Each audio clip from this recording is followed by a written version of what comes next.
What's going on, guys? Welcome back to the channel. Today we're going to be going through the May-June 2021 paper. Okay, and what I'm going to do with these videos is actually cut them up into different questions so it's easier to digest. Now, without further ado, guys, if you're enjoying this content, then make sure to like, subscribe, comment, turn the notification bell on. Of course, share with your friends if you're getting value out of this content. And with that in mind, let's jump right into question one.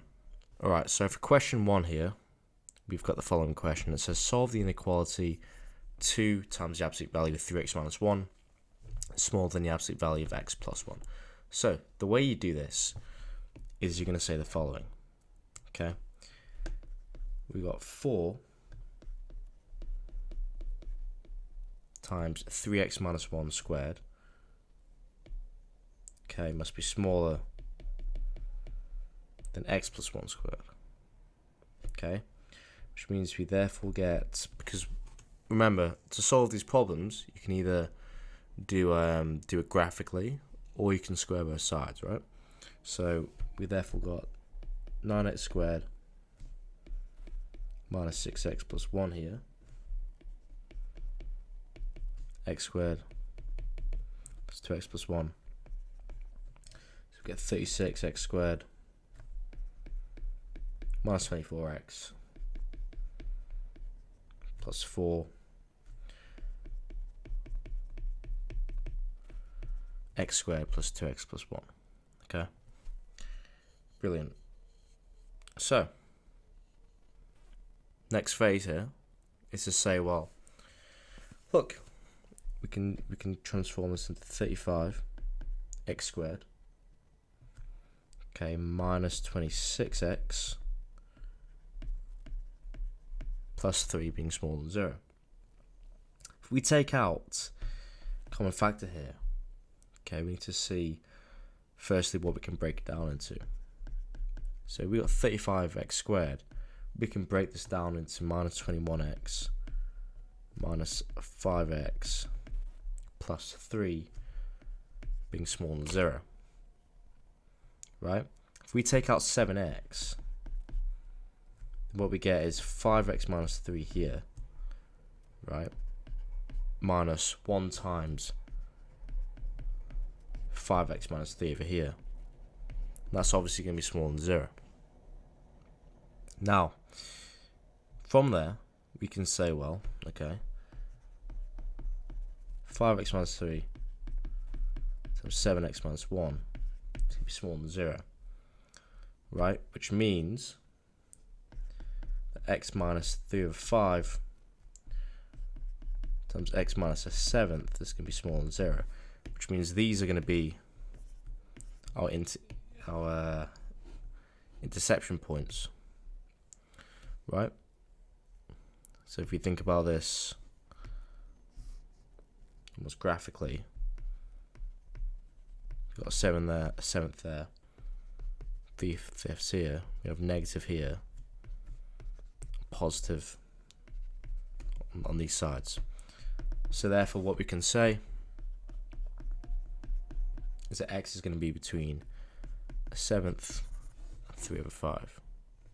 Alright, guys, now this is a interesting question. It's a little bit more on the, you got to think a little bit harder. So find the real root of the equation 2ex plus e to the negative x over 2 plus ex equals 3, right? And it wants us to show clearly that the equation only has one real root. So how do you go about doing this? Well, what we could say is that 2e to the x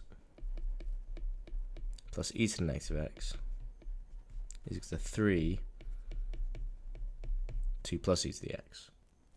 Right, that's a good start. And then from here, we can say, well, okay, 2ex plus e to negative x equals to 6 plus 3ex, okay? And this leads us further, because we can say, alright, e to the negative x, right, minus e to the x, okay, it's going to equal 6. Because we did minus, obviously, 3e to the x there.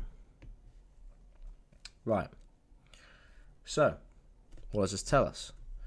Well, from here we've got negative e to the x plus 1 over e to the x is equal to 6.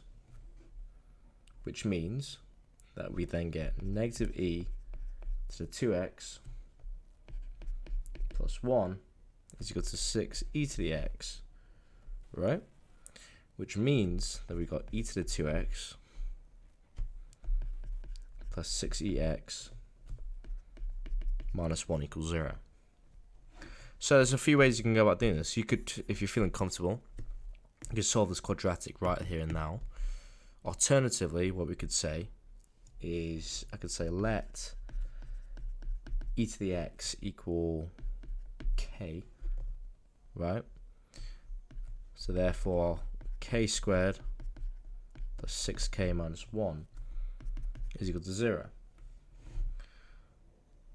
Okay, now this is insolvable without a quadratic equation, so I'm going to say fine, k is going to equal to minus 6 plus minus 6 squared minus 4 ac, 2 times 1.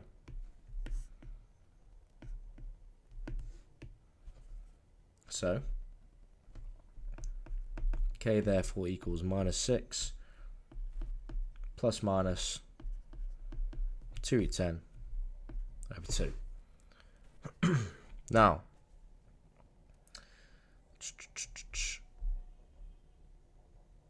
from here, I can say, well, listen, k equals e to the x, right? Now, what must e to the x be? E to the x has to be bigger than 0, right? We know that it has to be bigger than 0. And so, it can't equal the negative, right? It can't equal negative 6 minus. It has to equal negative 6 plus. So therefore,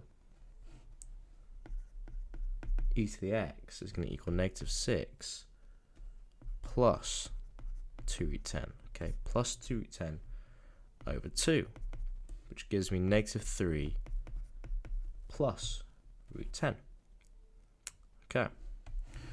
From here, it's just a case of saying, well, if e to the x is equal to negative 3 plus root 10, then I can say that x is going to equal ln of root 10 minus 3. Right, the 2 decimal places, that's negative 1.818. And that's going to be your final answer there.